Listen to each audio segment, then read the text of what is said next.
사건의 개요부터 먼저 말씀드리겠습니다. 사건의 개요는 국민 여러분들께서도 많이 알고 계시고 언론 관계자분들도 많이 알고 계실 것 같습니다만 간략히 말씀드리겠습니다. 제일 처음에 간통 무고 사건으로 이 사건이 발단이 됩니다. 윤중천과 내연녀 관계로 알려졌던 분과의 간통 사건이 고소가 돼서 그 부분이 기소가 됐고, 그리고 서초경찰서에서 강간과 무고 사건이 수사가 진행되다가 그 부분이 불기소가 됐습니다. 이 과정에서, 이런 수사를 하는 과정에서 김학의 동영상이라는 게 등장을 해서 세간에 알려지게 된 것입니다.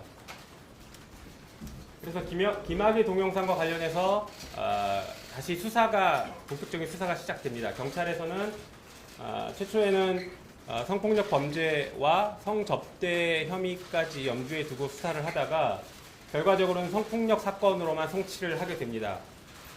그 사건에 대해서 검찰은 두 차례에 걸쳐서 무혐의 처분을 했습니다. 그래서 국민적인 의혹이 상당히 많이 제기됐던 사건이고, 검찰 과거사위원회에서도 그런 의혹을 해소하고자 대상 사건으로 선정해서 조사를 실시했습니다. 조사 결과를 먼저 간략하게 말씀드리도록 하겠습니다. 네. 조사단과 위원회가 조사해서 확인한 바 5가지 의혹이 문제가 됐습니다.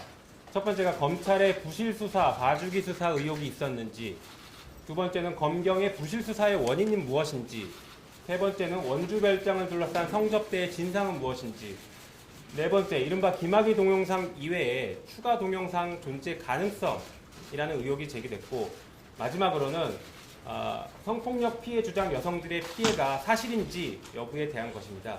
이 5가지에 대해서 진상조사단의 조사 결과와 위원회의 심의 결과를 하나씩 말씀드리도록 하겠습니다. 첫 번째 의혹입니다. 검찰의 부실 수사, 봐주기 수사 의혹입니다. 크게 4가지 정도의 의혹들이 제기됐고, 이 부분에 대해서 검토를 했습니다. 첫 번째가 경찰 송치된 죄명에 국한된 부실 수사라는 것입니다. 말씀드린 것처럼 경찰은 김학의 관련 수뢰 혐의를 송치하지 않고 성범죄 혐의로만 사건을 송치했습니다. 그러다 보니까 검찰도 송치된 범죄만 가지고 수사를 진행을 했는데, 당시 사안의 중대성과 특히 검찰 내부 고위 그 간부가 연루된 사건에서 원점에서 제기된 의혹을 철저하게 수사했어야 함에도 불구하고, 그런 점을 고려하면 원점에서 수사를 했어야 함에도 불구하고 경찰에서 송치한 죄명만 판단을 했다라는 것이 중요한 문제점이라고 봤습니다. 특히 당시 검찰은 경찰이 성범죄만으로 송치한 점을 기화로 해서 경찰이 피해를 당했다라고 판단한 여성들의 피해 진술의 신빙성을 탄핵하는 수사에만 주력을 했습니다. 그러다 보니까 그 여성의 진술과 윤중천, 김학의를 대립시켜서 여성의 진술을 탄핵하는 방식의 수사를 진행을 한 것이고, 그 결과 성범죄 자체가 무혐의다라는 결론에 이르게 된 것입니다. 그러나 성범죄와 관련해서도 당시에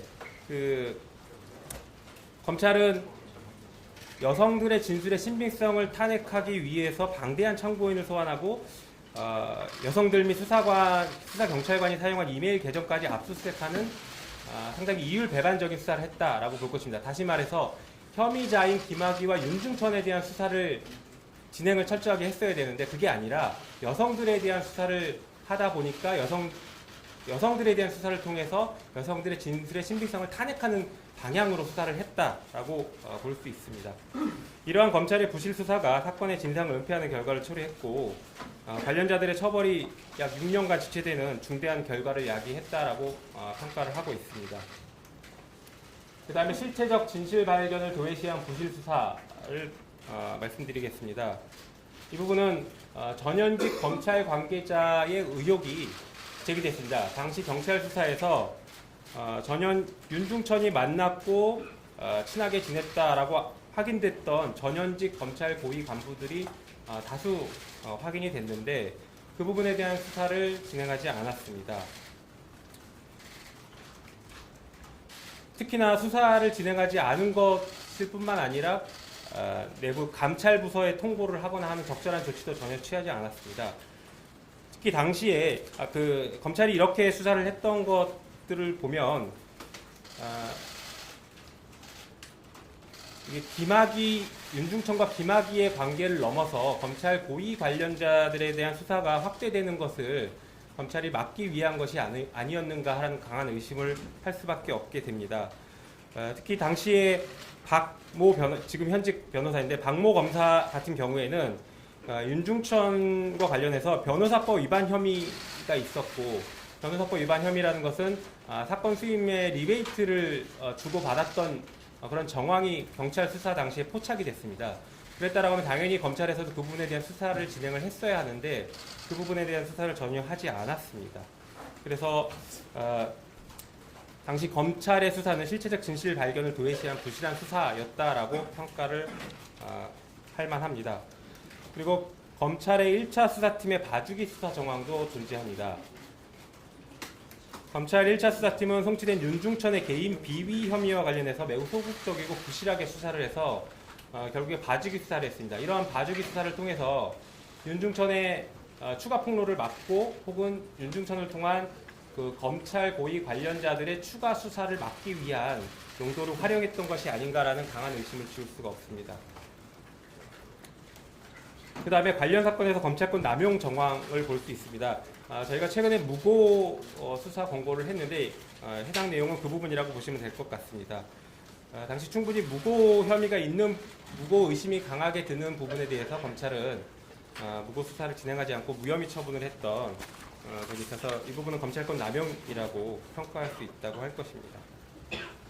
그래서 위원회는 이 부분과 관련해서 심의를 한 결과 검찰이 수사권과 기소권을 남용한 사례로 판단할 수 있다라고 보고 있습니다. 그래서 당시 검찰 고위 관계자들과 윤중천의 유착 관계로 인한 범죄 의심 사항에 대해서 지금 현 수사단은 철저한 수사를 해줄 필요가 있다라고 보고 있습니다. 그 다음 두 번째 의혹입니다. 검경 부실 수사의 원인. 방금 보신 것처럼 검찰, 경찰의 부실 수사가 있었다라고 저희가 평가를 했는데, 그럼 왜 부실 수사를 했는지 그 원인을 조사를 했습니다. 경찰은 초기에 뇌물 등 부패 범죄 측면을 접근을 했으나 석연치 않은 경위로 방향을 선회해서 성범죄 사건으로만 국한시켰습니다. 경찰이 수뢰 혐의로 송치했다면 검찰이 김학의, 윤중천 수사에서 쉽게 무혐의 결론을 내리기 어려웠을 것입니다.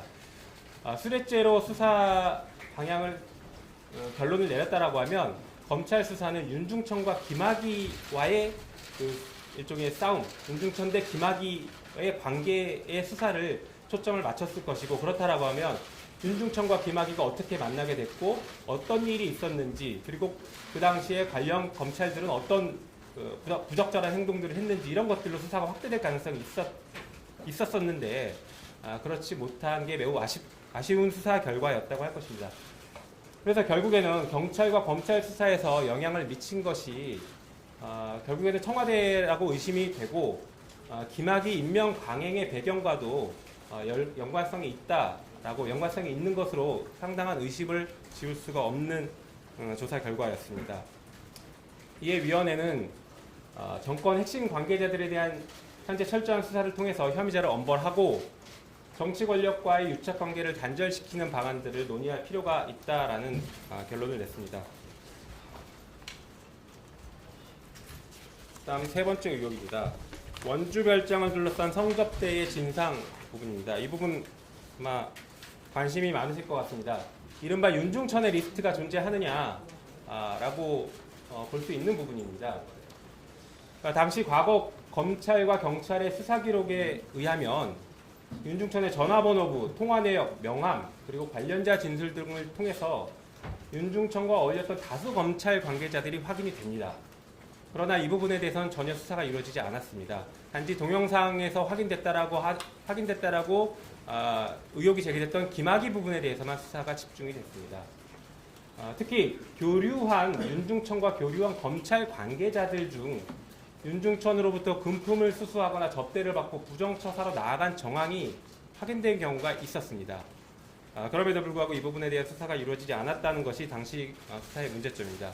이에 위원회는 심의 결과 검찰 내 스폰서 문화의 실체와 그 폐해 등을 파악하고 단절시킬 수 있는 매우 중요한 사안이다라고 평가를 하고 있습니다. 따라서 철저한 수사를 통해서 진상을 밝혀야 할 것이다라고 결론을 내렸습니다.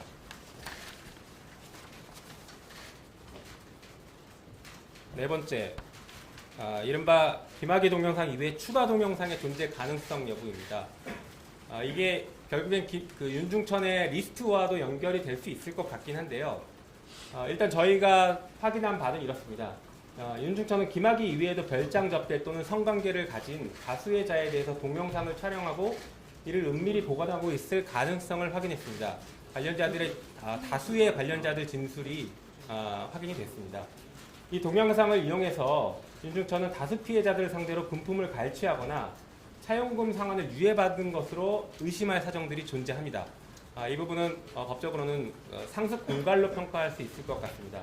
따라서 위원회는 추가 동영상의 존재 가능성이 확인되었고 현재 공소시효가 남아있기 때문에 철저한 수사를 통해서 진상을 규명하고 국민적 의혹을 해소시킬 필요성이 매우 높다라고 결론을 내렸습니다. 마지막 의혹이 성폭력 피해 주장 여성들의 피해 여부입니다. 이 부분도 상당히 관심이 많으실 것으로 생각합니다. 성폭력 피해 여성 중 A 여성에 대해서는 무고 혐의를 확인해서 저희가 권고한 바 있습니다. 다른 성폭력 피해 주장 여성들에 대해서는 피해 주장과 신빙성 탄핵 자료, 그러니까 피해 주장과 피해 주장을 탄핵할 수 있는 자료들이 상존하고 있는 것은 기록상 현실입니다. 그러나 성인지 감수성을 고려해서 현재 수사가 진행되고 있는 부분을 철저하게 수사해야 될 필요가 있다라고 봤습니다. 한편 위원회는 이러한 그 조사 결과 보고를 받고 심의한 결과 성폭력 사건을 원점에서 다시 검토하고 성인지 감수성을 고려한 수사가 필요하다라는 점과 특히 윤중천이 성관계 동영상으로 협박했을 가능성에 대해서도 충분히 고려한 수사가 필요하다라고 결론을 내렸습니다. 이에 위원회는 다음과 같이 권고를 합니다. 첫 번째가 수사단이 엄정하게 수사해서 사건의 실체적 진실을 규명할 것을 권고합니다. 검찰 관계자의 뇌물 혹은 수뢰 후 부정처사 혐의, 윤중천 상습 공갈 혐의, 그리고 성폭력 범죄 혐의에 대한 수사 촉구를 하는 것입니다. 두 번째, 고위공직자 비리수사처 입법 논의에 적극 참여할 것을 권고합니다. 검찰의 그 과오를 검찰 스스로가 바로잡기 어렵다라는 것은 이 사건을 통해서 저희가 확인했습니다. 그래서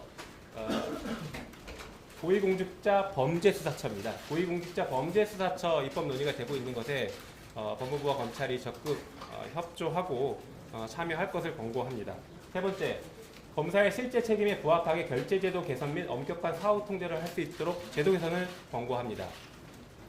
네 번째, 성범죄에 있어서 빈틈없는 처벌 그리고 적정한 처벌을 하고 피해자 보호를 강화하도록 관련 법령을 개정할 것을 권고합니다. 이상으로 심의 결과 보고를 마치도록 하겠습니다. 그리고 잠시 뒤에 그 질의응답을 받는 시간을 잠깐 갖도록 하겠습니다.